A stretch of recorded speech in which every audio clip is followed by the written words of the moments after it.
По карате первое место занял, там в своей высокой категории в Москве, да. И по математике первое место занял.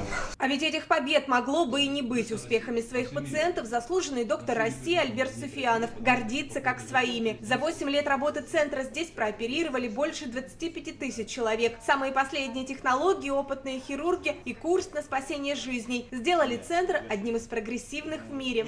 Китайцы нас признали и сделали меня почетным профессором Харбинского медицинского университета. 3D-технологии в лечении, обучении, гордости, разработка Альберта Суфиянова. Живую хирургию в трехмерном измерении профессор показал делегатам из Республики Татарстан. Даже в мире этого, может быть, одна-две лаборатории, которые это имеют.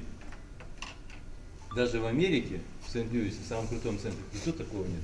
Передовой опыт в лечении и подготовке кадров достиг таких высот, что в Сибирь едут обучаться аспиранты со всего мира. А в ближайшее время за лучшим в мире опытом в Тюмень поедут молодые нейрохирурги из Татарстана. Соглашение об этом достигнуто в декабре прошлого года. Гостей из Татарстана главный врач Федерального центра нейрохирургии Альберт Суфиянов встречает после 10 проделанных операций. К работе его команда приступает с 5 утра. В центре 90 коек-мест. В среднем от момента госпитализации до выписки проходит 6 дней. В 2018 году здесь сделали больше 4000 операций. География пациентов: вся Россия, 12 стран мира. Из Республики Татарстан было 11 пациентов.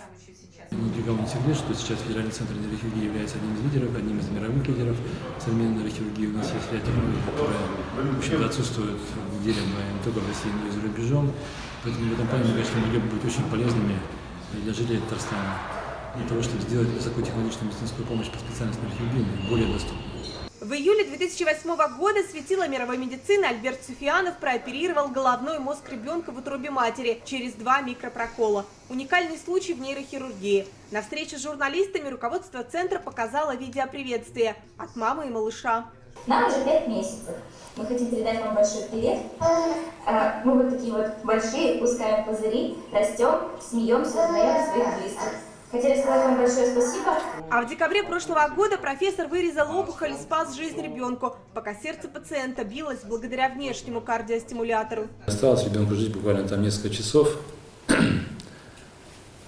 Его везде признали неоперабельным. Но, учитывая наши возможности, наши технологии, я принял решение, что мы рискнем. И таких случаев в практике Альберта Суфиянова десятки. Достижения последнего года – гибридная операционная с компьютерным томографом, гордость российской медицины. И самое перспективное направление – это бесконтактная нейрохирургия. Для нового слова в мировой медицине в Тюмени почти готова операционная.